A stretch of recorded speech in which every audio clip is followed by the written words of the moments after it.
The Pacific afternoon sun filtered through the reinforced glass windows of the San Diego Veterans Rehabilitation Facility, casting long golden shadows across the polished tile floor.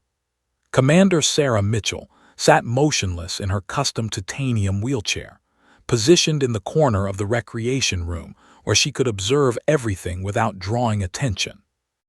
Her steel-gray eyes, sharp as a sniper's scope, traced the movements of other patients with the analytical precision that had defined her entire military career. She watched how the nurses moved, the rhythm of their patrols, the rotation of security personnel. Even in this place of healing, she couldn't switch off the operational mindset. It was encoded into her DNA at a level deeper than consciousness.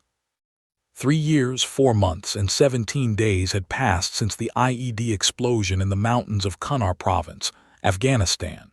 She remembered every detail with crystalline clarity: the sound of the blast, the smell of burning metal and desert earth, the moment she felt her legs go numb. The official military report had declared it a training exercise accident that resulted in unforeseen injuries. That was the sanitized version, the narrative designed for public consumption and bureaucratic filing. The truth was classified above top secret, buried in bunkers that few people on Earth had clearance to access. Sarah had been conducting a black operations extraction mission, recovering a high-value intelligence asset from a Taliban-controlled compound.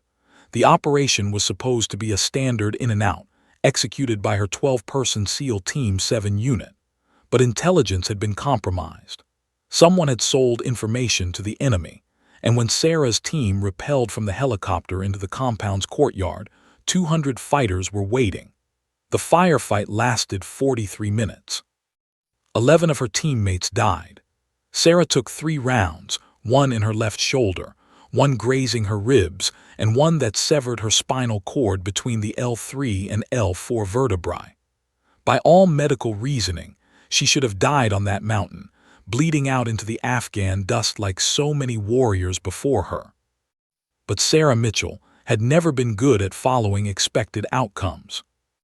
The surgeons at Bagram Air Base had worked for 7 hours to stabilize her. Then came the flight to Germany, the transfer to Bethesda Naval Medical Center, and finally, 18 months of aggressive rehabilitation. Doctors used words like remarkably resilient and exceptional will to live when discussing her recovery. They had no framework for understanding her because she existed outside normal parameters. Most people who suffered spinal cord injuries at her level experienced depression, rage, despair, the natural human response to losing the ability to walk. Sarah felt none of those things. She simply assessed the situation with cold, tactical clarity and adapted. She had lost mobility from the waist down. Her operational days were over. Her career was terminated. The military had no use for a paralyzed commander. These were facts. Sarah accepted facts the way soldiers accept orders, completely and without argument. But if her body was compromised, her mind remained lethal. And in a world of classified operations and covert intelligence work, a sharp mind was sometimes more valuable than legs. The rehabilitation facility had become her temporary duty station. She was assigned here officially for physical therapy and psychological adjustment, though everyone understood she was really here to fade from public view.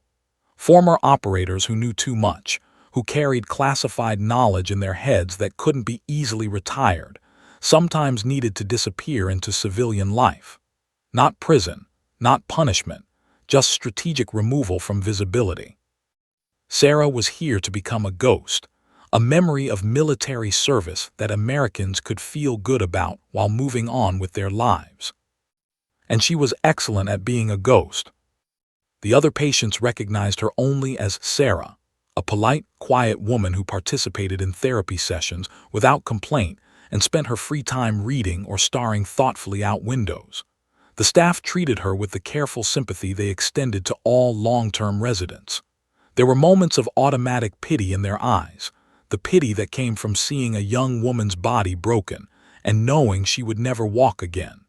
Sarah didn't correct their assumption that she was devastated. The pity worked in her favor. It made her invisible. What none of them understood was that Sarah's wheelchair wasn't a prison. It was a tactical position. From this seat, she could see the entire facility's security apparatus, the entry and exit routes, the patterns of guard rotations, the blind spots in the surveillance system. She'd mapped the compound's layout during her first week, identified which staff members were competent and which were lazy, noted which nurses had family problems that might make them vulnerable to coercion. Old habits. Her brain couldn't turn them off even if she'd wanted to, which she didn't. Sarah had learned decades ago that operational awareness was the difference between living and dying. You paid attention, or you ended up dead in a mountain pass in Afghanistan. The facility director, Dr. Marcus Reeves, had made several attempts to build a rapport with her. He was genuinely well-meaning, the kind of man who'd chosen to work with traumatized veterans because he actually cared about their recovery. During their one-on-one sessions, he'd asked gentle questions about her feelings, her goals, her plans for civilian life. Sarah had given him the responses he wanted to hear, that she was adjusting, that she found meaning in helping other veterans, that she was exploring vocational rehabilitation opportunities. All lies, of course, but they were the right lies, the ones that allowed Dr. Reeves to feel like his interventions were working, that his facility was successfully integrating another wounded warrior back into society. Sarah had learned long ago that most people weren't interested in truth. They were interested in narratives that made them feel competent and good. Give them those narratives, and they'd leave you alone. She wheeled herself slowly through the facility's hallway, noting that Thompson, one of the security guards, had a new photograph on his desk. A baby, probably born in the last 2 weeks. That meant Thompson was sleep-deprived and running on fumes, his reflexes probably down by 30%. Wilson, the night shift supervisor, had started drinking coffee with trembling hands. Relationship problems, probably. The facility's psychiatric counselor, Dr. Sarah Chen, had started coming in at 6 in the morning instead of her usual 8. New research project, possibly. These details accumulated in Sarah's mind like intelligence briefings, arranged and cross-referenced, building a complete picture of the facility's operational status. Outside the window, the late afternoon sky had turned a brilliant shade of orange. Somewhere in the distance, a helicopter passed overhead, a civilian medevac from the sound of it, not military. Sarah watched it disappear into the clouds and felt nothing. No longing, no regret, no sense of what she'd lost. That chapter of her life was closed. She was something new now, still lethal, still dangerous, still capable, but transformed into a shape that no one expected. The other patients would go home eventually, restored to their families, integrated back into civilian life. Some would succeed. Others would struggle with phantom pains, with PTSD, with the existential crisis of being broken in a society that worships wholeness. They would try to find meaning in survival, purpose in recovery. Sarah didn't have that problem. She'd never believed survival was the point. The point was the mission. The point was serving something larger than yourself. The point was excellence. And Commander Sarah Mitchell had never failed at excellence. She turned her wheelchair back toward her room as evening fell over the facility, her steel-gray eyes reflecting the fading light. Tomorrow would bring more observation, more data collection, more invisible preparation. Because somewhere in the classified corridors of Naval Special Operations Command, there were people who knew exactly what Sarah Mitchell was capable of. And sooner or later, they would come looking for her.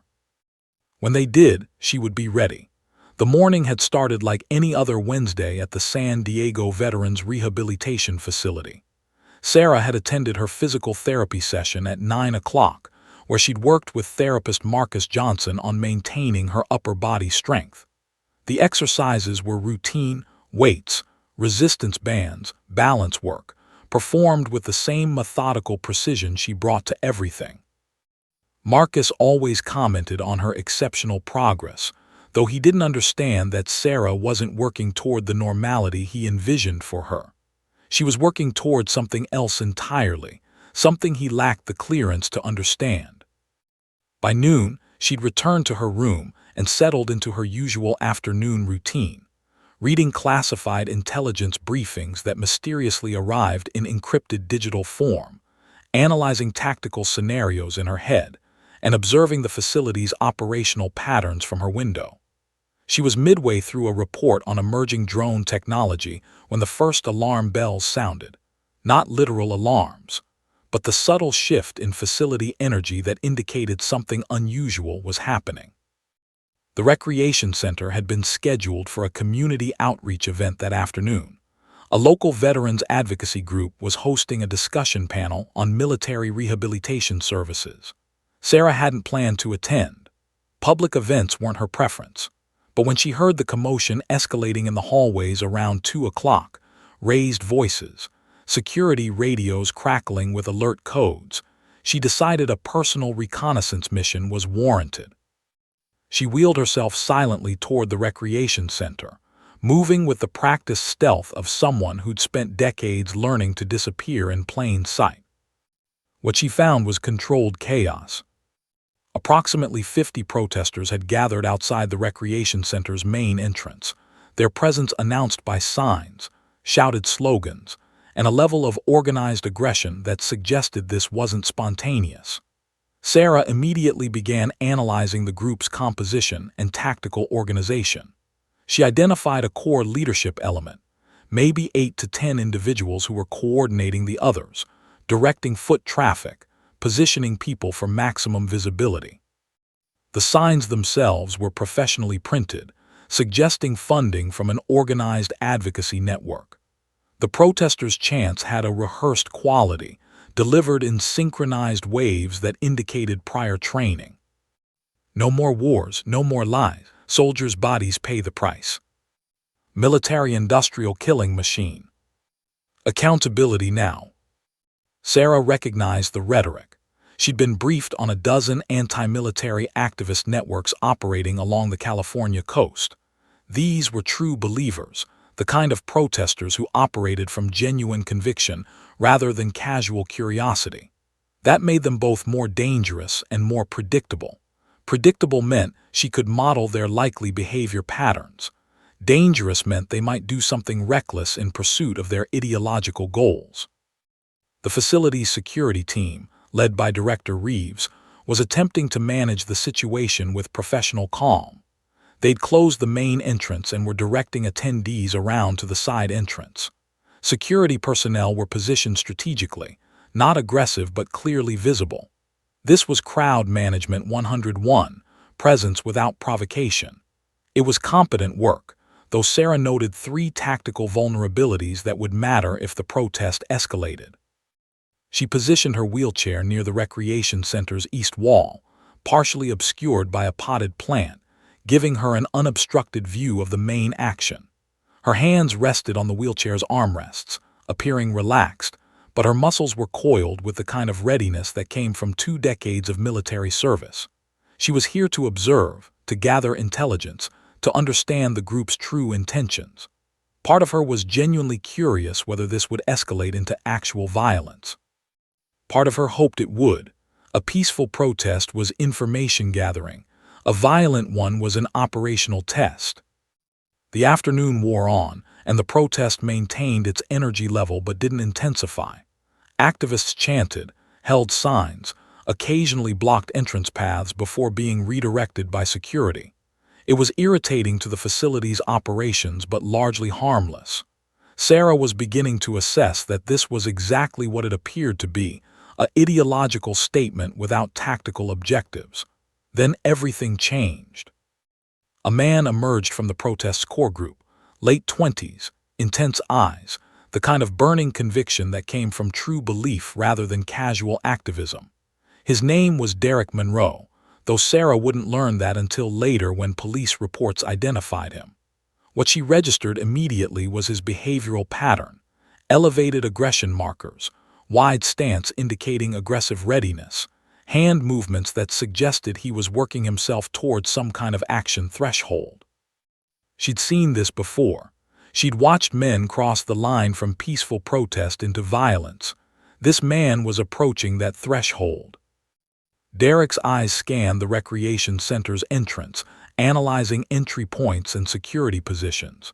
He was looking for something, an opportunity, a symbol, a moment.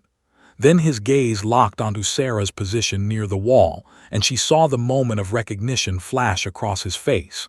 To him, she wasn't a skilled operative in a wheelchair. She was the perfect symbol.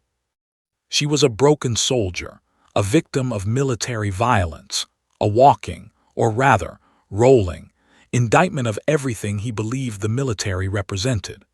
To him, Sarah represented the human cost of wars he opposed. And if he could physically demonstrate that cost to the cameras and phones recording this event, he could crystallize his message in a way that words never could. Sarah watched him move toward her with the same detached clarity she brought to all tactical situations. There was no fear, no defensiveness, no preparation for resistance. She simply observed his approach, calculated his likely actions, and made a decision that would reshape everything. Derek reached her position in 12 strides. He was breathing heavily, his face flushed with emotional intensity. "You're exactly what this is about," he said, gesturing at her wheelchair with trembling fingers. "The military destroys people like you and then just discards them. That's what we're here to expose." Sarah said nothing. She simply watched him, her steel-gray eyes unreadable. What happened next occurred in 3 seconds, though it would be replayed thousands of times on news broadcasts and social media platforms. Derek grabbed the wheelchair's push handles with both hands. His intention was clearly to overturn it, to create a dramatic image of a disabled veteran being literally discarded. Sarah allowed it. She didn't brace herself, didn't attempt to prevent the motion, didn't resist.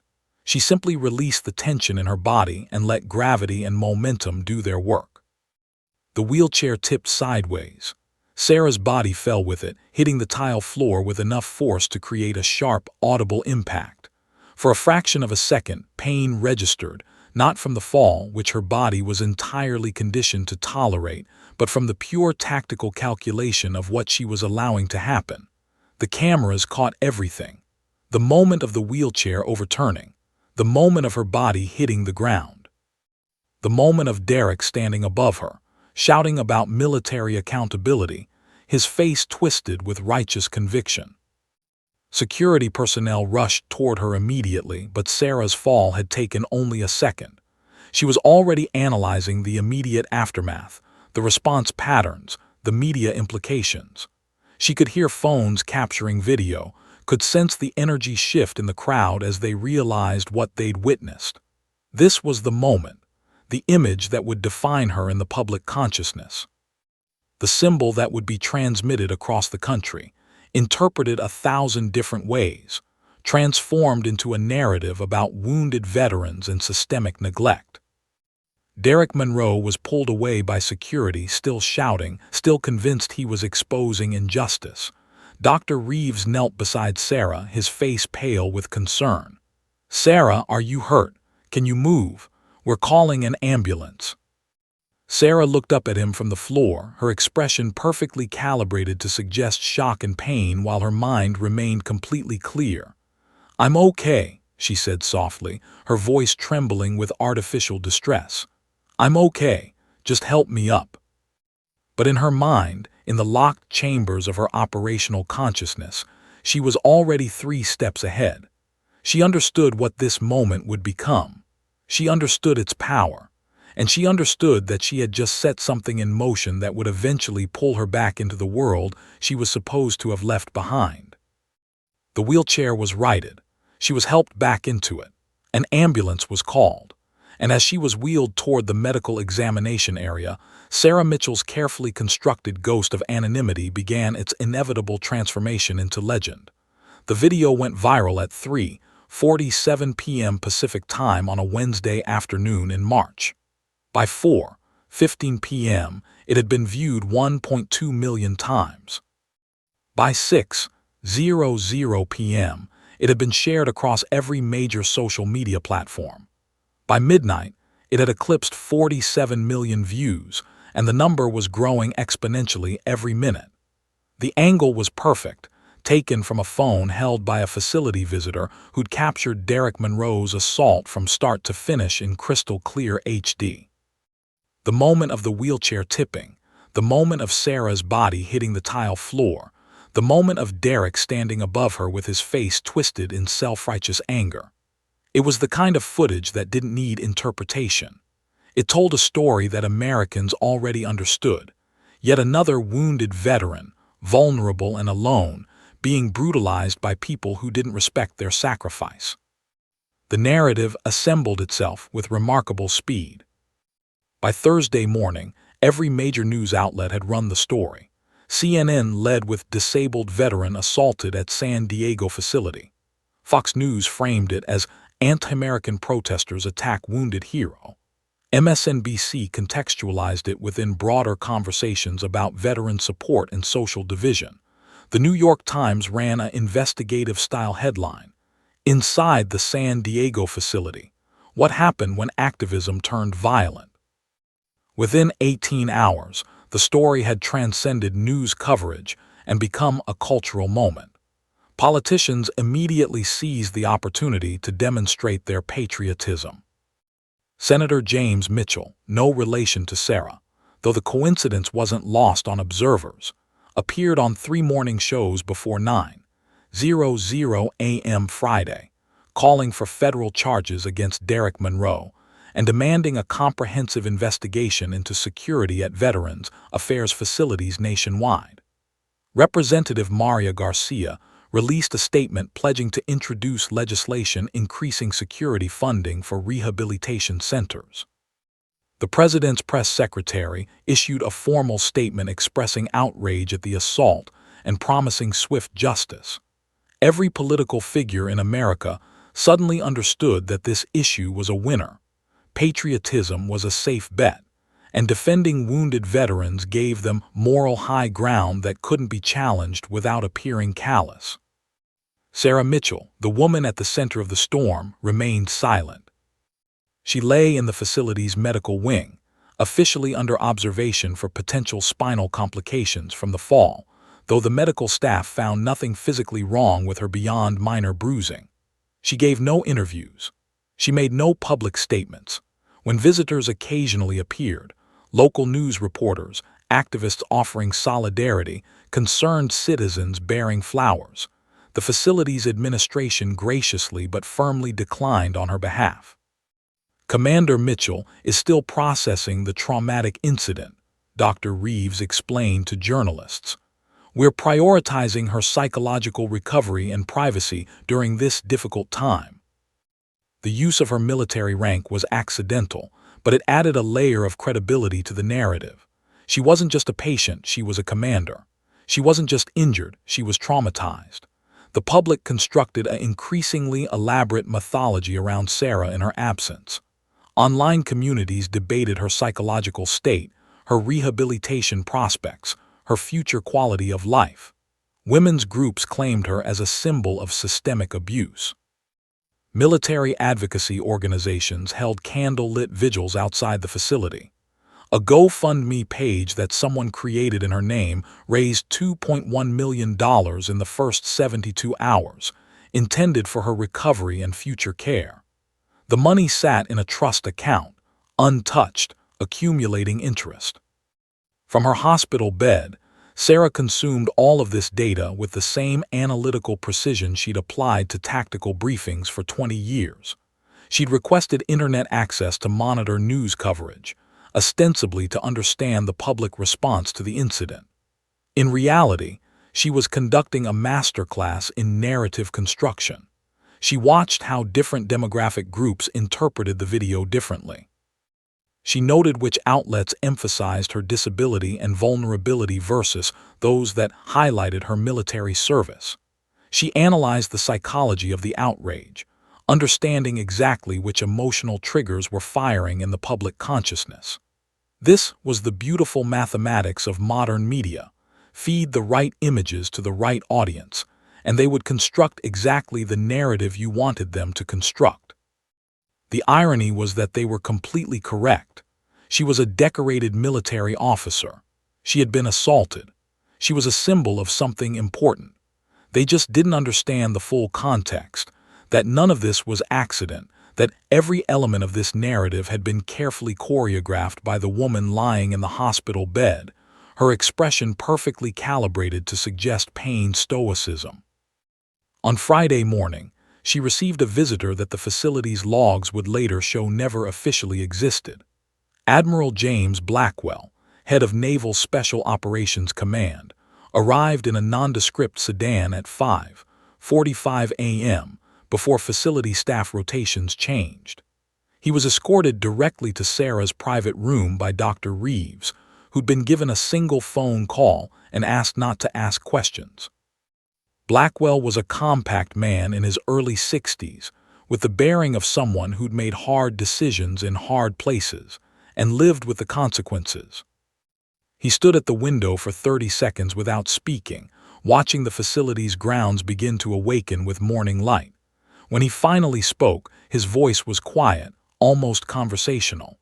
"That was beautifully executed," he said. "I've read your operational file, every classified report. I've seen your tactical analyses, your mission reports, your psychological evaluations. But watching you in real time, watching you orchestrate that entire incident down to the specific angle of the camera capturing your fall, that was something else entirely." Sarah didn't respond immediately. She simply watched him, her expression neutral. "You let him throw you," Blackwell continued. "You calculated exactly how he would react, exactly what the cameras would capture, exactly how the public would interpret it. You created a symbol. You made yourself invisible in plain sight by becoming the most visible person in the country." He turned to face her. "The question is, why?" Sarah's response was measured and precise. "Because," she said, "I needed to disappear completely before anyone could ask me back to work.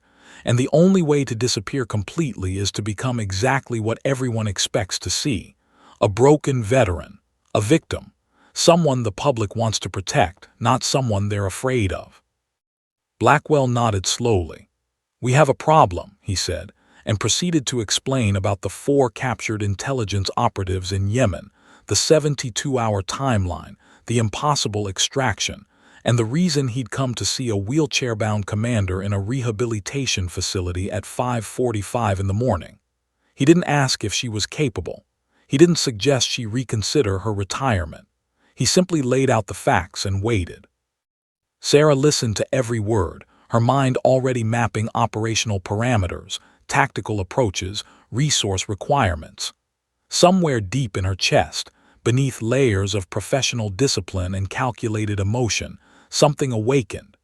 It was the thing she'd been trying to suppress for 3 years: the hunger for operation, the need for mission, the fundamental recognition that she was built for exactly this kind of work. "I'll need a secure facility for training," Sarah said quietly. "Equipment modified for my wheelchair configuration. A team I can evaluate and trust. And authorization from the highest levels of government, because what we'd be attempting violates about a dozen different protocols." Blackwell smiled slightly. 72 hours, Commander Mitchell, that's all you have." As he turned to leave, Sarah called after him. "Tell them I'm devastated. Tell them I'm struggling. Tell them I'm grateful for all the support. Make them believe I'm broken beyond repair." "Already done," Blackwell said. "The narrative is perfect. America's broken hero, slowly recovering with the nation's prayers. They'll believe whatever we want them to believe because that's what they came to see." As dawn light filled the hospital room, Sarah Mitchell lay back in her bed and felt something like satisfaction. The game had begun. The real operation was hours away. And for the first time in 3 years, she knew exactly who she was supposed to be. The safe house was located in the desert outside Barstow, California, approximately 200 miles north of the rehabilitation facility. Sarah had been transported there in the back of an unmarked government van at 2:00 a.m. on Saturday morning, smuggled out of the facility with surgical precision. Dr. Reeves had been paid a visit by 2 men in dark suits who explained, without explicitly threatening, that Sarah Mitchell's medical records would show she'd requested a temporary transfer to a more specialized rehabilitation facility upstate. The paperwork was already prepared. The documentation was already in place. His cooperation wasn't really being requested. It was being assured. The safe house itself was architecturally nondescript, a low-slung concrete structure surrounded by 10 acres of desert scrub, accessible only by a private road that wasn't on any publicly available maps. Inside, the facility was nothing short of extraordinary. State-of-the-art medical equipment lined the walls of what had been converted into a tactical operations center. High-speed internet connections tied directly to classified military networks, satellite imagery systems, tactical planning stations, and in the back section, something that made Sarah's pulse quicken, a fully equipped adaptive combat training facility. Admiral Blackwell was waiting for her in the main briefing room, along with 5 other people whose presence indicated the highest levels of classified authorization. There was Lieutenant Commander David Torres, Operations Chief for Naval Special Operations Command, a man whose file Sarah knew contained details of 17 successful Black Ops missions. Captain Linda Zhang, head of Naval Intelligence Analysis, who'd earned her reputation by being right about geopolitical situations that everyone else got wrong. Major James Whitfield from the Joint Special Operations Command, a tactical genius who'd redesigned modern close-quarters combat doctrine. And 2 people whose identities weren't even mentioned, a man and a woman who sat in the back and didn't speak, their presence alone suggesting they represented agencies even more classified than SEAL team operations. "Sit down, Commander," Blackwell said, gesturing to the wheelchair-accessible position at the briefing table that had obviously been prepared in advance. Every detail had been choreographed. Every element of the operation was already being managed with precise military efficiency. "I need to brief you on something that requires clearance above your current authorization level. In about 30 seconds, you're going to learn information that will make you a target of approximately 7 different foreign intelligence services. Once you hear it, you can't unknow it. You can't go back to the facility. You can't return to civilian life. You're either all in, or we tranquilize you and deposit you in a hospital in Reno with amnesia from the assault. Your choice." Sarah didn't hesitate. "Brief me," she said. Blackwell nodded to Captain Zhang, who activated a satellite imagery display on the screen. The image showed a compound in Yemen's Hadramaut Governorate, a remote area controlled by a terrorist organization with loose ties to Iranian intelligence services. 4 days ago, Zhang explained, a CIA intelligence gathering team was compromised during an operation in Sana'a. The compromise was systematic and complete. Someone inside the agency fed detailed intelligence to the target organization about team movements, safe house locations, operational procedures. The team was captured, all 4 operatives. The image zoomed in, showing a fortified compound with high walls, guard towers, and what appeared to be a central detention block. The terrorists have demanded a prisoner exchange, 4 operatives they're holding in other locations, all of whom are currently detained at maximum security facilities within the United States. Congress won't approve the exchange. The president won't authorize it. These 4 CIA officers are officially being written off as operational losses. Unofficially, Blackwell continued, we're not accepting that. These are people who have spent their careers acquiring intelligence that keeps Americans alive. We don't abandon them. We extract them. And we have 72 hours before the terrorist cell executes them on video broadcast to the world. Lieutenant Commander Torres brought up a new set of images, drone footage of the compound's exterior, internal layouts created from satellite imagery and human intelligence, guard rotation patterns analyzed from 3 weeks of surveillance data. Conventional extraction is impossible, Torres explained. The location is surrounded by hostile territory. Any helicopter insertion is shot down. Any ground approach is detected. The terrorist cell has invested significant resources into making this facility impregnable to military intervention. They've done extensive counter-surveillance work, studied how America responds to hostage situations, positioned assets to counter every standard tactical approach. Torres paused, letting the weight of the situation settle. Which is why we're going to do something they won't expect, something that violates every assumption they've made about American military capabilities. Major Whitfield stepped forward, his expression businesslike. We're sending in a one-person operative with a specialized tactical approach that takes advantage of vulnerabilities in their security protocols. Someone who can move through that compound with capabilities they won't recognize until it's too late. Someone who is, for all intents and purposes, invisible to their threat assessment models. He brought up a new image, a detailed schematic of the compound's interior, marked with what appeared to be a planned route through the facility. The detention block is secured by 2 heavy steel doors, electronic locks, and 6 guards in rotating shifts.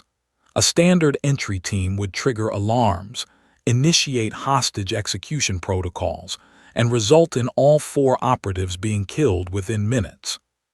But if we can get someone inside the perimeter, someone who can navigate silently through the compound's maintenance tunnels and access points, someone who is trained in non-lethal takedowns and can operate independently without external support, we might have a possibility of success.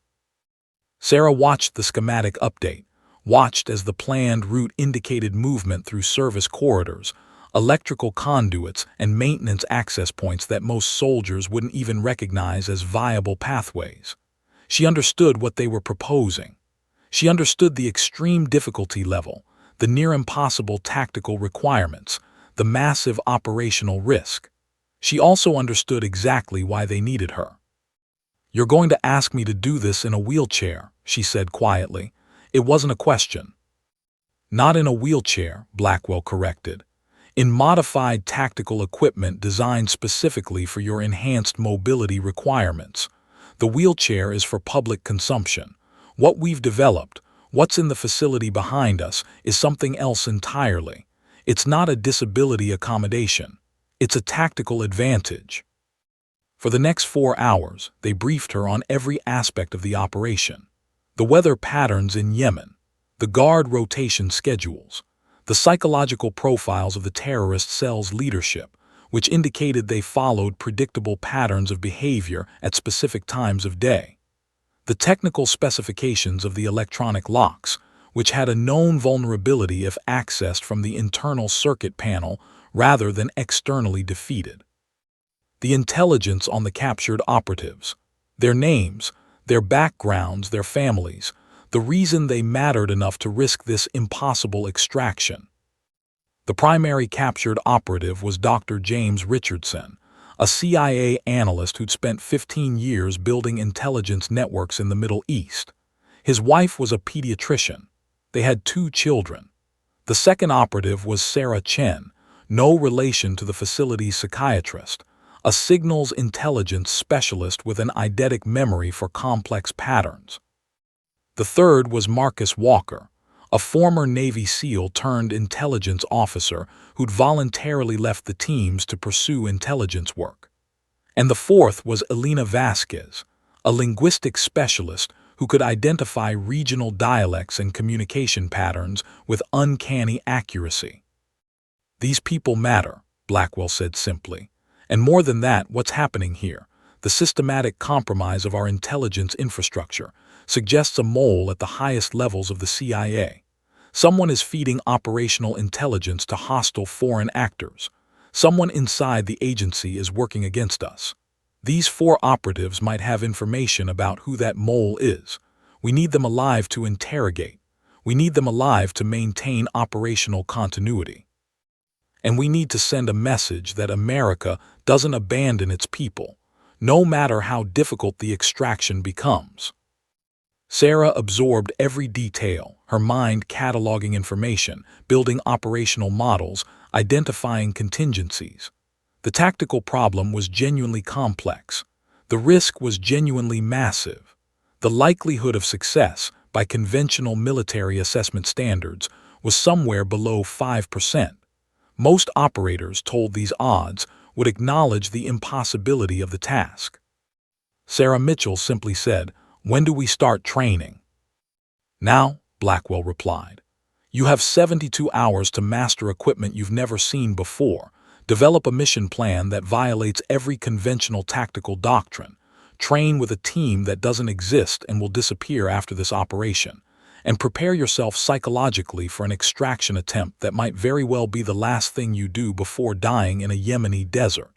The tactical team is waiting in the training facility. The equipment is there. The intelligence packets are ready. You'll sleep when the mission is complete or when you're dead. Those are the only two options available."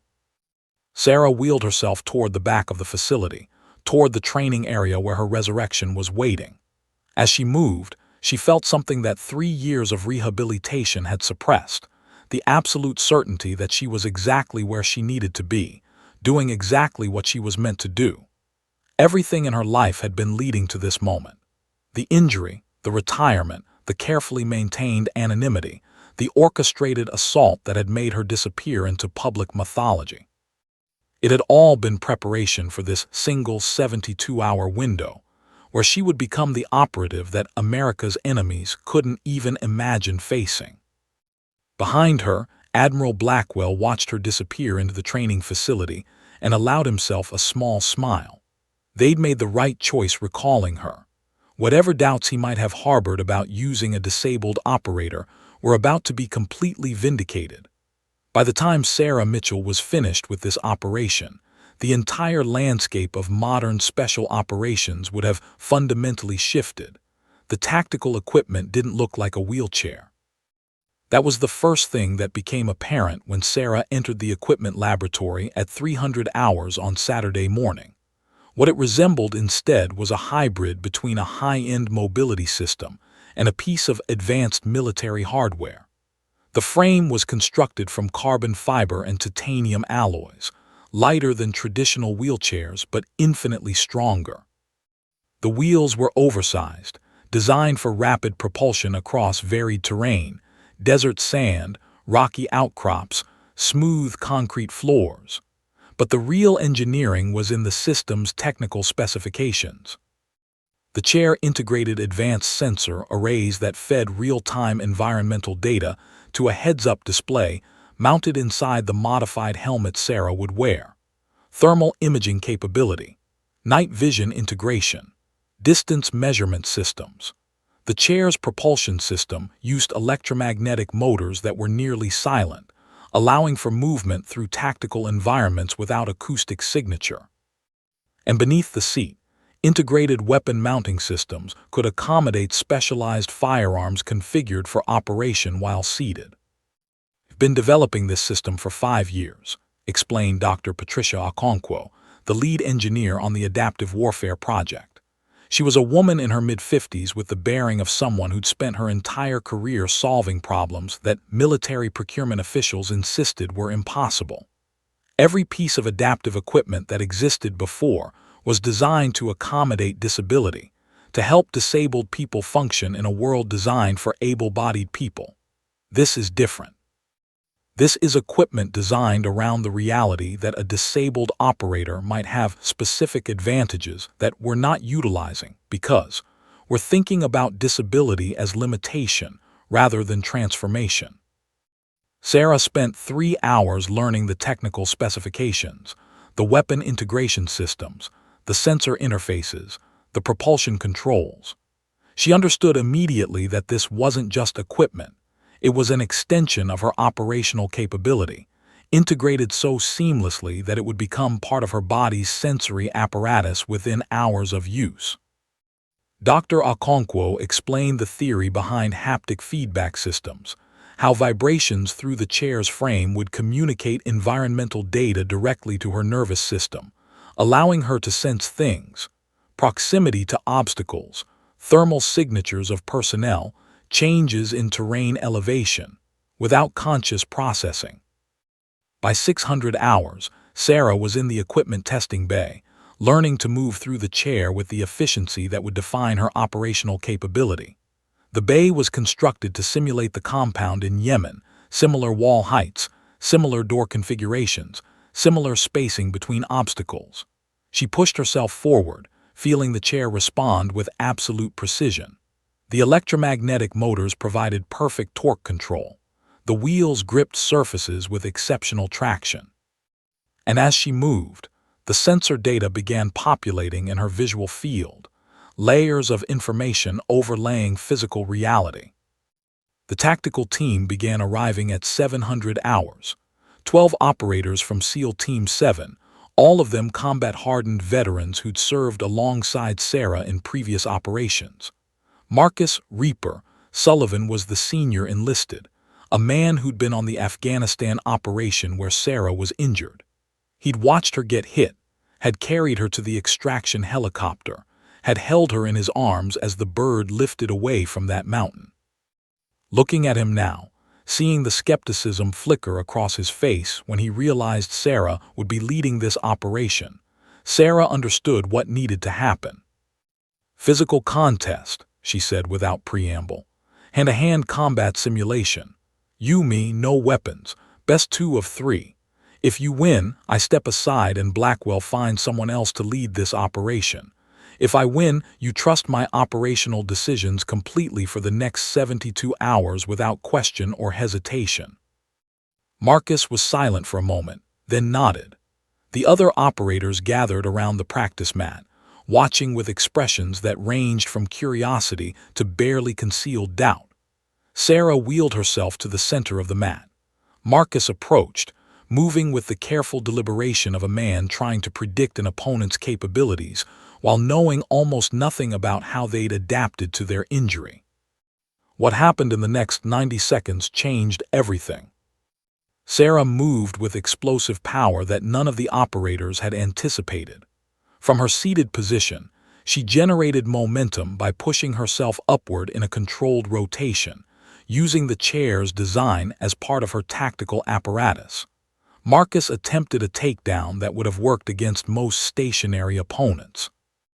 Instead, Sarah pivoted the chair with perfect precision, using her upper body strength, which had increased exponentially during 3 years of focused rehabilitation, to redirect his momentum.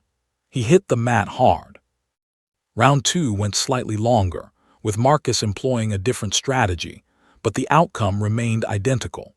Sarah's adapted physiology, combined with equipment designed specifically for combat applications, generated tactical advantages that conventional martial arts training had never accounted for. By the end of the second contest, Marcus was breathing heavily, nursing a bruised shoulder, and had a completely different expression on his face. "What do you need?" he asked. Over the next 68 hours, Sarah's team evolved from skeptics into operatives who understood they were working with someone fundamentally exceptional. They trained continuously, equipment configurations, insertion techniques, tactical movements through simulated compound environments. Sarah demonstrated proficiency with weapons systems that most operators required months to master. She could disassemble and reassemble a modified AR-15 while moving at full speed through an obstacle course. She could calculate ballistic trajectories while navigating varied terrain. She could identify threat signatures in satellite imagery that even trained intelligence analysts initially missed. By Sunday evening, the tactical team had moved beyond acceptance into genuine respect. They watched her execute a perfect tactical breach through a simulated door, watched her navigate through the complex three-dimensional space of the simulated compound, watched her maintain combat effectiveness while managing multiple simultaneous threat assessments. One operator, a younger guy named Jackson, whispered to Marcus after observing her execute a perfect non-lethal takedown simulation, "She's not adapted to combat. Combat is adapted to her." The psychological component of the training was equally intense. Sarah spent hours in debriefing sessions with Captain Zhang, analyzing the psychology of the terrorist cell's leadership, understanding their likely decision-making processes, predicting how they would respond to unexpected situations. She studied the profiles of the 4 captured operatives, understanding their backgrounds, their training, their psychological breaking points. She needed to know these people's minds as well as their locations, because successful extraction wasn't just about physical capability. It was about understanding human behavior under extreme stress. By Monday morning, 72 hours remained. Sarah had consumed approximately 6 hours of sleep total, supplemented with stimulant injections that kept her neurological systems operating at peak efficiency despite the accumulating fatigue. She was thinner than she'd been on Saturday, her body burning calories at an extraordinary rate as she pushed every system to its limits. Her hands showed minor cuts and abrasions from weapons training. Her muscles ached with the deep burn of exertion that approached her physical ceiling. And she had never felt more alive. In the final briefing, Admiral Blackwell presented the operation's final parameters. The terrorist cell is executing the first hostage at 400 hours on Thursday local time. That's 34 hours from now. You'll be deployed via transport aircraft to a forward staging area in Oman. From there, you'll conduct a final 4-hour transit to the extraction point. You'll have a 7-hour window to infiltrate the compound, locate the 4 operatives, neutralize security threats without triggering alarm systems, extract the hostages, and reach the extraction helicopter. Any deviation from timeline results in mission failure and loss of American personnel. He paused, letting the weight of responsibility settle onto Sarah's shoulders. You're the most qualified operative we have for this mission. You're also the operator that our enemies will never anticipate. They're looking for conventional SEAL insertions. They're expecting helicopter assaults. They're preparing defenses against strategies that have been used in the past. They will never imagine that the threat to their security will come from a disabled operative in equipment they don't understand, moving through tactical spaces they didn't even know were accessible. Your advantage, Blackwell concluded, is their blindness. Use it. Sarah wheeled herself out of the briefing room toward the equipment preparation bay.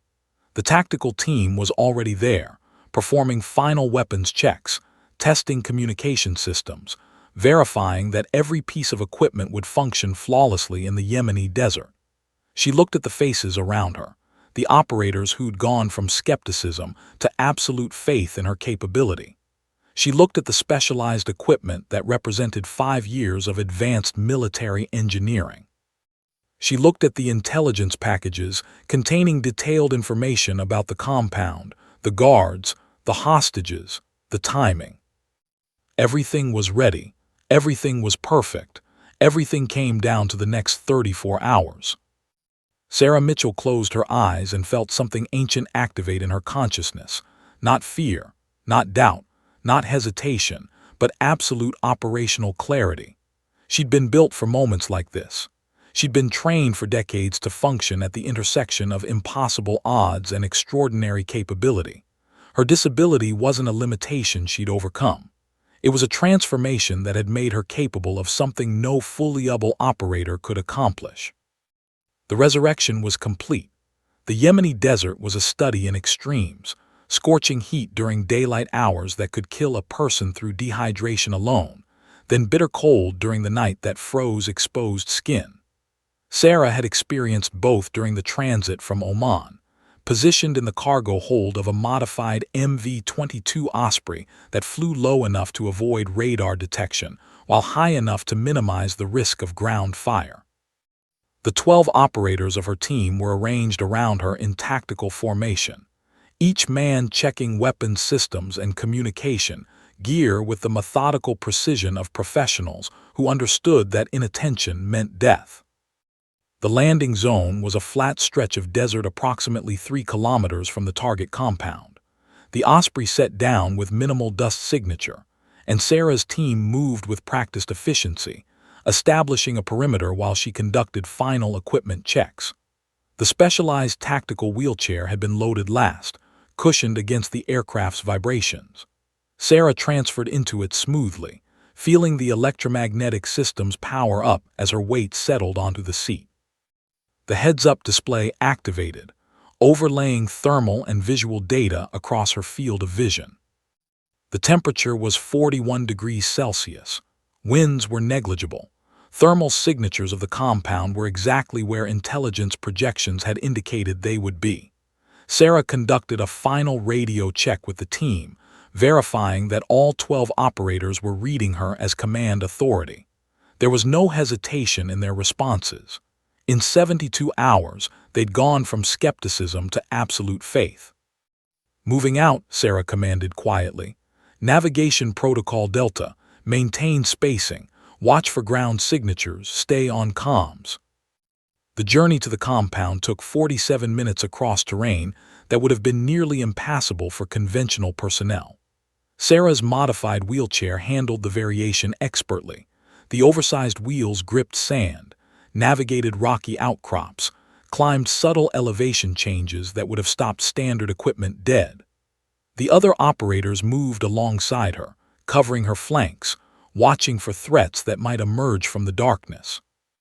Behind them, a secondary team provided overwatch from the staging area, maintaining satellite communications and ready to provide fire support if the insertion went hot. The compound appeared as a darker shadow against the star-scattered desert sky. High concrete walls, guard towers at 4 corners, access points limited to 2 primary gates plus maintenance entrances that satellite imagery had identified but ground-level surveillance hadn't confirmed. Sarah signaled the team to hold position 50 meters out, and she began conducting a detailed sensor analysis of the facility's current security status. The thermal imaging showed exactly 8 guards in predictable positions, 4 on the main gates, 2 in the eastern tower, 2 rotating on the north wall. Electronic surveillance systems showed standard camera placement with rotation patterns that indicated the equipment was functional but not sophisticated. No motion sensors, no pressure-sensitive triggers, no sophisticated electronic alarm systems beyond basic perimeter monitoring. The terrorist cell had invested in visible security rather than technical defense systems, a tactical decision that suggested they'd never actually faced a coordinated military extraction attempt. Sarah's advantage was absolute. "Breach point," she whispered into the radio, directing the team's attention to the maintenance access point on the eastern wall. It was a metal grate designed to allow water drainage from the facility's interior courtyard, secured with a basic padlock rather than sophisticated electronic mechanisms. 3 operators moved forward with precision tools, and the lock was disabled in 47 seconds without triggering any alarm system. What happened next was executed so smoothly that it would later appear choreographed in the security footage the terrorist cell would eventually release. Sarah wheeled herself toward the main entrance, deliberately visible to the 2 guards manning that position. The moment they spotted her, the moment confusion registered on their faces as they tried to comprehend what a disabled woman in a wheelchair was doing in the middle of the Yemen desert, the Eastern assault team moved.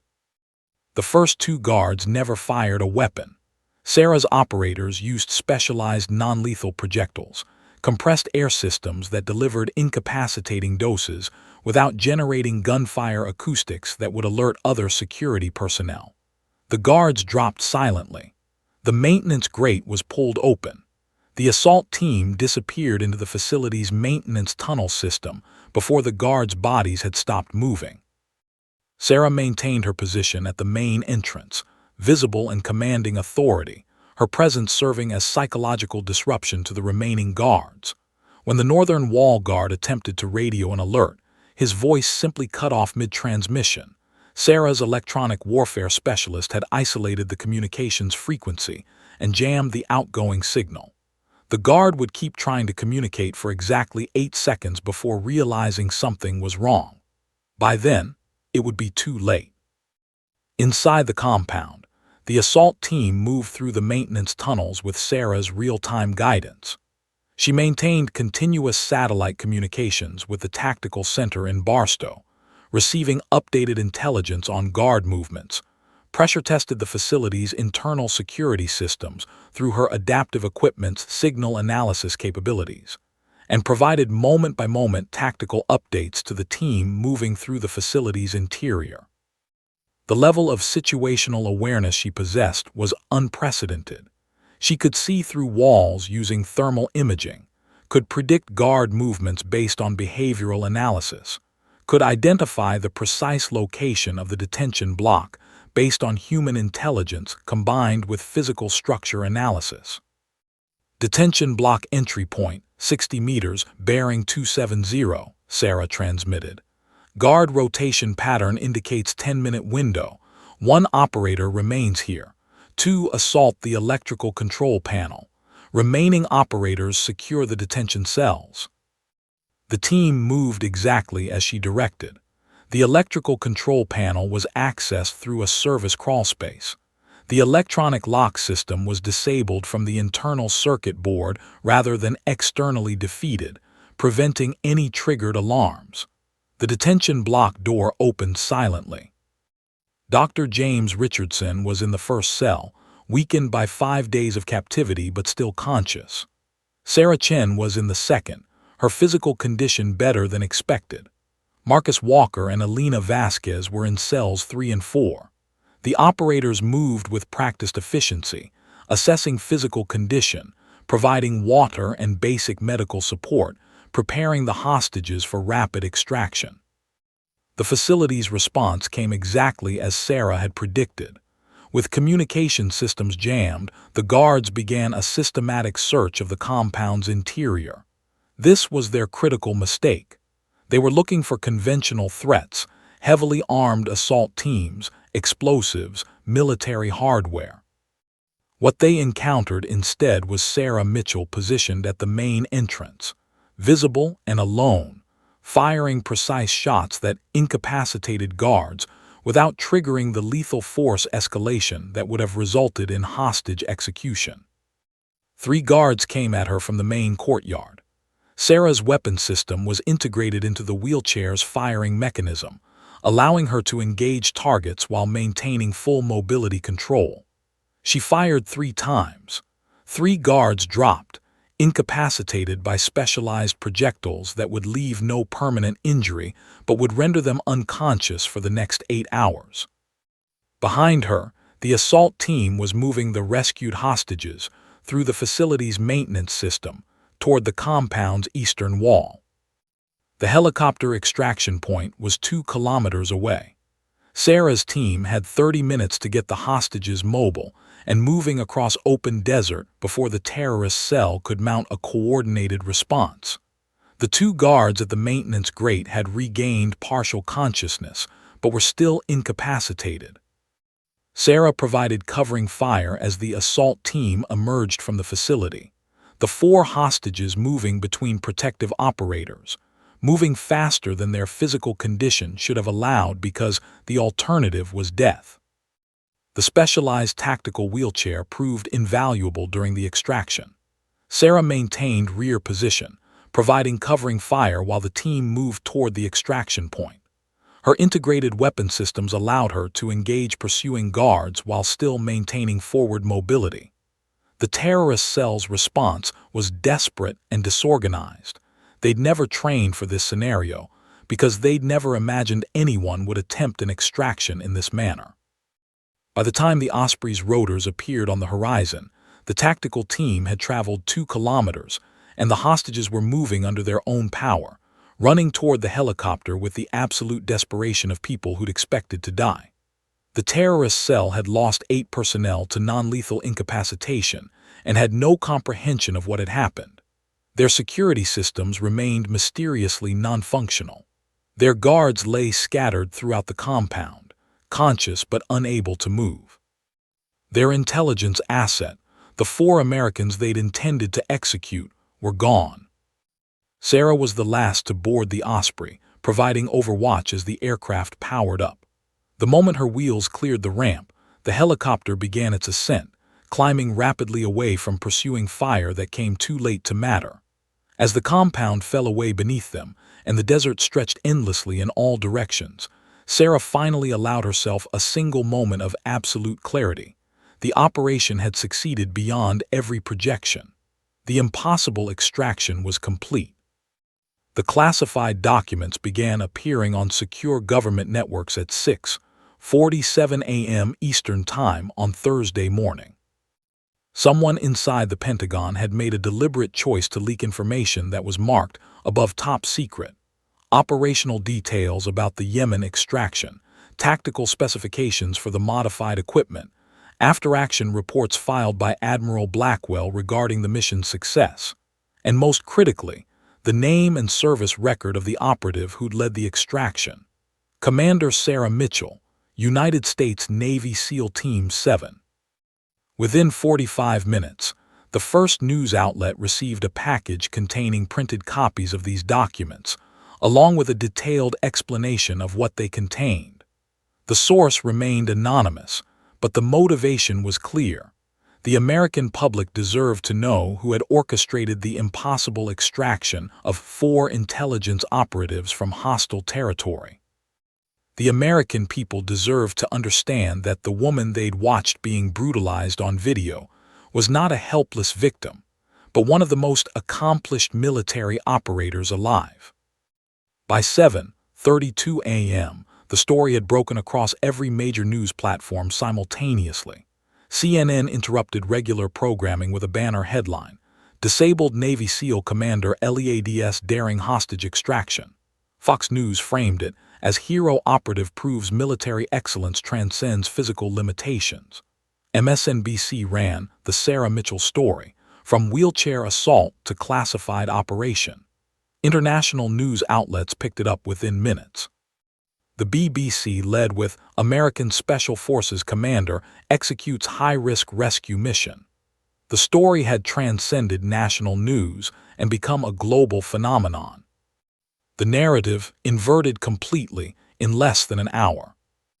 The woman who had been portrayed as a defenseless victim was now revealed as a legendary operative.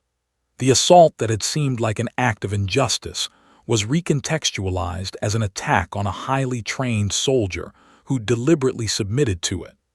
The facility where she'd been recovering was suddenly recognized as housing one of America's most classified military assets. And Derek Monroe, the activist who'd thrown her from her wheelchair, suddenly found himself not as a courageous whistleblower, but as the man who'd assaulted a decorated Navy commander.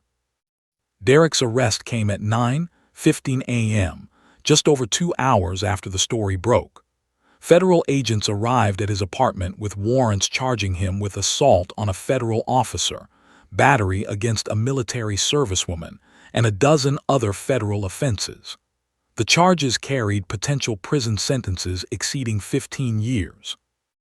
As he was led from his apartment in handcuffs, flanked by federal agents, cameras captured his shocked expression.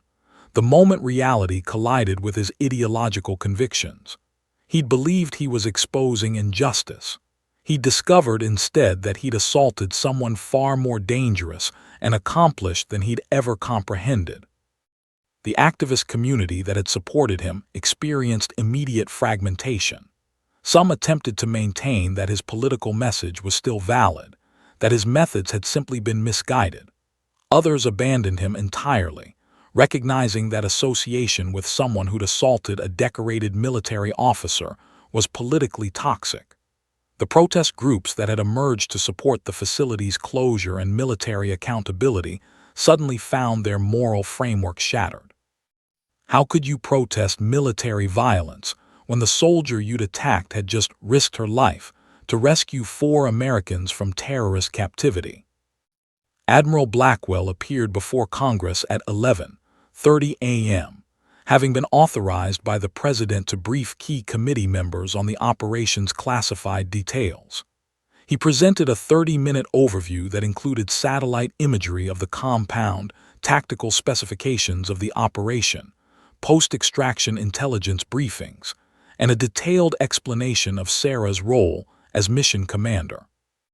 The committee members, who'd been receiving briefings about Sarah's injury 3 years earlier, who'd understood her career was permanently terminated, suddenly confronted a new reality.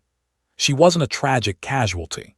She was a weapons system that had been specifically designed to accomplish something that conventional military doctrine couldn't achieve. Senator Richard Hayes, head of the Armed Services Committee, made a statement at 1:00 p.m. Commander Mitchell's operation represents the future of American military capability. This committee will be conducting a comprehensive review of adaptive warfare programs to understand how we can better utilize the exceptional talents of our wounded warriors. This is not just a story of individual heroism. This is the story of how America transforms adversity into advantage. At the San Diego Veterans Rehabilitation Facility, Dr. Marcus Reeves experienced a moment of absolute clarity. The woman he'd been treating as a trauma victim, attempting to help process psychological wounds, had been leading a classified military operation from his facility the entire time. The privacy he'd maintained, the quiet dignity he'd attributed to her trauma processing, none of it had been what he believed it to be.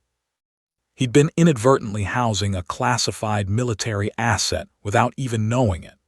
The facility's security had been compromised in ways that would require investigation from multiple intelligence agencies, and his own role in Sarah's recovery was about to be thoroughly reviewed by people who asked very uncomfortable questions.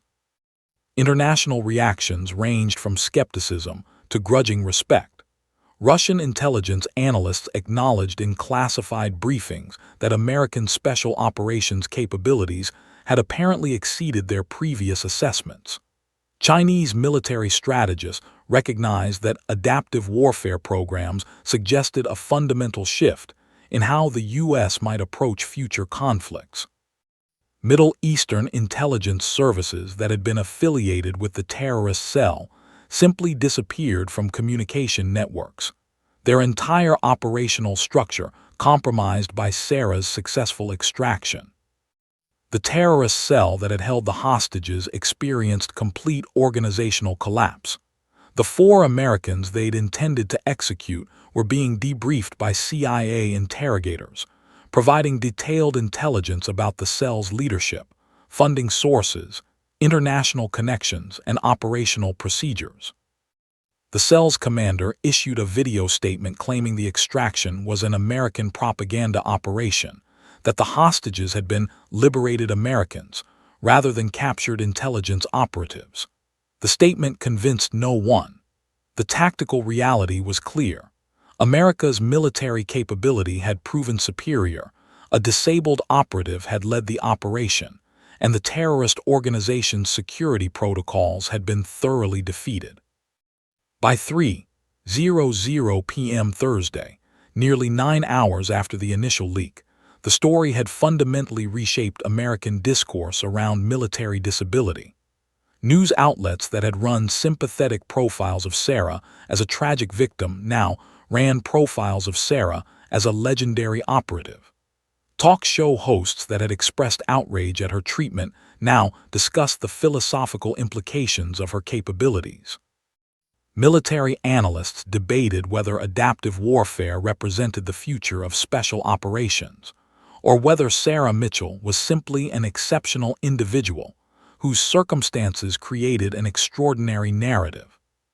The most powerful moment came at 5:30 p.m. Thursday, when the White House released a statement from the president. Commander Sarah Mitchell represents everything America values: courage, dedication, excellence, and the absolute refusal to accept limitations imposed by circumstance. She has demonstrated that capability is not defined by physical ability, but by the quality of mind, character, and determination that an individual brings to their service. The nation owes her a debt of gratitude that cannot be fully expressed in words. Sarah watched all of this from the tactical medical facility in Oman, where she'd been transported for post-operation medical evaluation. She experienced none of the shock or distress that observers might have anticipated. The leak had been authorized, a calculated decision made by people within the Pentagon who understood that public knowledge of her capabilities would ultimately serve America's strategic interests. The narrative inversion from victim to legend had been predicted, modeled, and strategically managed. What she felt instead was absolute clarity about what came next. The public now knew she existed. The world now understood her capabilities. She could no longer operate as a classified ghost. The transformation from anonymous operative to public figure was complete and irreversible. And while that limited her ability to conduct certain types of classified operations, it opened possibilities for something far more significant: the transformation of an entire generation's understanding of what disability meant in the context of military service and human capability. She'd been a weapon. Now she was something more dangerous. She was a symbol, and symbols, once activated in the public consciousness, could reshape the fundamental assumptions upon which societies operated. 6 months after the Yemen extraction, Sarah stood in a gymnasium full of wounded warriors. The San Diego Veterans Rehabilitation Facility's main exercise facility had been renovated with funding that appeared miraculous when announced, but was actually the result of 2 separate appropriations bills sponsored by senators who'd become convinced that adaptive warfare represented America's military future. The gymnasium now contained equipment designed for operators with every conceivable type of disability: spinal cord injuries, amputations, traumatic brain injuries, PTSD conditions, combinations of injuries that made conventional military service seem impossible. Sarah wasn't in her tactical wheelchair today. She transitioned to advanced prosthetics, cutting-edge technology that gave her remarkable mobility and allowed her to move through physical space in ways that more closely approximated her pre-injury capabilities. But today, she'd chosen to return to the wheelchair for this address. It was a deliberate choice, a visual statement about the nature of disability and capability that she wanted the audience to understand viscerally rather than intellectually. 243 wounded warriors sat in that gymnasium. Some were freshly injured, still processing the reality of their physical transformation. Others were veterans who'd spent years adapting to their disabilities, assuming their military service was permanently concluded. They ranged in age from 19 to 53 years old. They came from every military branch. They represented the physical and psychological complexity of modern combat injuries. And they were all watching Sarah Mitchell, with expressions that ranged from reverence to desperate hope. "You were told your service was over," Sarah said, her voice carrying through the gymnasium without amplification, trained decades ago to project authority across tactical distances. "The moment you received your injury diagnosis, the moment doctors explained the extent of your physical limitations, your command structure informed you that your operational days had ended. They gave you discharge papers. They offered you rehabilitation. They told you your greatest contribution to America's security had already been made." She paused, letting that statement settle into the room's consciousness. They were wrong. Sarah moved to the center of the gymnasium floor, rolling in the wheelchair with deliberate visibility. "Your country still needs you, not out of charity, not out of sentiment, not because we value your prior service and want to acknowledge it graciously. Your country needs you because capability doesn't disappear when your physical form transforms. It adapts. It evolves. It often becomes something far more extraordinary than what preceded the injury." She gestured to the renovated equipment surrounding them. 6 months ago, I led a tactical extraction operation in Yemen that extracted 4 American intelligence operatives from terrorist captivity. That operation violated conventional military doctrine because conventional doctrine was designed for operators with conventional physical capabilities. I could conduct that operation precisely because my disability forced a fundamental reimagining of what tactical capability could mean. My wheelchair wasn't a limitation I'd overcome. It was a tactical advantage that my enemies couldn't comprehend. A woman in the third row, probably early 30s, bilateral leg amputations, raised her hand. Sarah nodded for her to speak. "Commander, are you saying everyone here could potentially become a special operations operative?" "No," Sarah answered directly. "I'm saying something more important. I'm saying that the United States military has been operating under fundamentally incomplete assumptions about what capability means and where it comes from. We've assumed that certain types of military service require certain types of physical abilities. What I'm proposing is a comprehensive restructuring of how we think about military capability in the context of adaptive warfare." She brought up a presentation on the gymnasium's large display screens, the Adaptive Operations Program, a comprehensive initiative designed to identify wounded veterans with elite potential and redirect them into classified military roles perfectly suited to their capabilities. The program would involve 6 months of intensive evaluation and training. Participants would undergo psychological assessment, tactical skill evaluation, and specialized equipment testing. Those selected for operational deployment would become part of a newly formed unit, the Adaptive Response Squadron, designed specifically to conduct operations that exploited the unique capabilities that disabled operators possessed. "This isn't rehabilitation therapy," Sarah explained. "This is military assessment. Some of you will complete the program and determine that you're not cut out for this kind of work. That's perfectly valid. Some of you will complete the program and discover capabilities in yourselves that you never suspected existed. Some of you will find that your disability gives you advantages in specific operational contexts that fully able operators simply cannot match. And some of you will discover that you're built for something entirely new, something that didn't exist, until we recognized that military capability could take forms we'd never previously imagined." Over the next 4 hours, Sarah conducted detailed one-on-one assessments with volunteers from the gymnasium population. She evaluated physical capabilities, psychological resilience, tactical thinking patterns, decision-making processes under stress. She developed a proprietary assessment system that went far beyond traditional military fitness evaluations. She was looking for something specific: the combination of mental acuity, adaptability, operational mindset, and psychological resilience that separated extraordinary operators from merely competent soldiers. By the end of the assessment period, Sarah had identified 17 candidates who showed exceptional potential.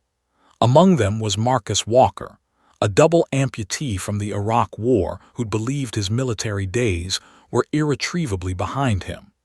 Marcus had served in conventional infantry until an IED had taken both legs below the knee. Now, he was being offered the opportunity to undergo evaluation for the Adaptive Response Squadron, with the specific possibility of deployment in intelligence-gathering operations where his amputation actually provided tactical advantages. He could move through certain types of terrain more efficiently than operators with conventional prosthetics, and the psychological profile analysis suggested he had exceptional capability for high-stress decision-making. There was also Elena Rodriguez, a former pilot who'd experienced a traumatic brain injury that had ended her flying career. The injury affected certain types of processing, but had actually enhanced her pattern recognition capability and her ability to maintain focus across extended operational periods. Sarah identified her as potential for a specialized signals intelligence role, where her neurological adaptation created specific advantages. 34 additional wounded veterans expressed interest in the program beyond the initial 17 identified as exceptional. Sarah approved all of them for preliminary assessment. The program would expand iteratively, growing as more wounded warriors recognized that disability wasn't an ending but a transformation point. "This changes everything," Admiral Blackwell said when Sarah presented the program results to him in classified briefing a week later. "Not just military doctrine, not just special operations capability. You're fundamentally altering the national conversation about disability, capability, and the nature of human resilience. That's the point, Sarah replied. Military service has always been about individuals who are willing to sacrifice their physical wholeness for purposes larger than themselves. What I'm proposing is simply the recognition that sacrifice can take forms we hadn't previously acknowledged. A soldier who gives their legs for their country doesn't lose capability, they transform it. The question is whether we have the courage as a military institution to recognize that transformation as evolution rather than ending. By the end of the first year, the Adaptive Response Squadron had grown to 47 operatives. They'd conducted 17 classified operations across 6 continents. Their success rate exceeded 97%. They'd recovered intelligence assets, conducted extraction operations, gathered tactical information, and executed missions that conventional special operations teams would have classified as impossible. They'd done it while fundamentally changing the conversation about what military capability meant. Sarah spent part of her time in operational planning and part of her time as a mentor and instructor for the growing program. She worked with injured soldiers, helping them understand that their disability wasn't a punishment or an ending, but a transformation point toward something potentially more significant than what they'd lost. She trained operators in adaptive tactical techniques, in equipment systems designed for their specific capabilities, in psychological frameworks that treated disability as a strategic asset rather than a personal tragedy. The most profound moment came 8 months into the program, when Marcus Walker completed his first classified operation. It was a relatively low-risk intelligence gathering mission in Southeast Asia, but it was his first deployment since losing his legs. When he returned and was debriefed by Sarah, he simply said, "I've spent the last 5 years convinced my life was over. I just realized my life was only beginning." Sarah understood that feeling. She'd experienced it the moment Admiral Blackwell had walked into her hospital room and given her a choice between permanent civilian retirement and one final mission. That moment had transformed her from ghost to legend. Now she was creating opportunities for other warriors to experience their own transformation, to recognize that the injuries they'd sustained weren't failures but doorways to capabilities they'd never previously imagined. Standing in her office at the facility late one evening, looking at the growing file of Adaptive Response Squadron operatives, Sarah Mitchell understood that this legacy was more significant than any single military operation. Yemen had been extraordinary. Yemen had proven a concept, but the Adaptive Response Squadron represented the institutionalization of that concept, the transformation of exceptional individual capability into systemic military doctrine. The woman who'd been pitched from her wheelchair by an idealistic activist had become the architect of a new understanding of military capability. The disabled veteran that America had pitied had become the visionary who'd redefined what disability could mean in the context of human excellence. And the silent warrior in the rehabilitation facility had become the voice that changed how an entire nation understood resilience, sacrifice, and the infinite ways a person could serve purposes larger than themselves. The story of Sarah Mitchell wasn't a story about overcoming disability. It was a story about recognizing that disability, properly understood and strategically embraced, could transform an individual and ultimately transform institutions into something far more capable than what preceded the transformation. And somewhere in the future, beyond the visible horizon, new operatives from the Adaptive Response Squadron were preparing for missions that would reshape the landscape of what American military capability could accomplish. Sarah had opened a door that could never be closed. The question wasn't what disabled people could achieve despite their disabilities. The question was what humanity could achieve when it finally recognized that transformation created advantage.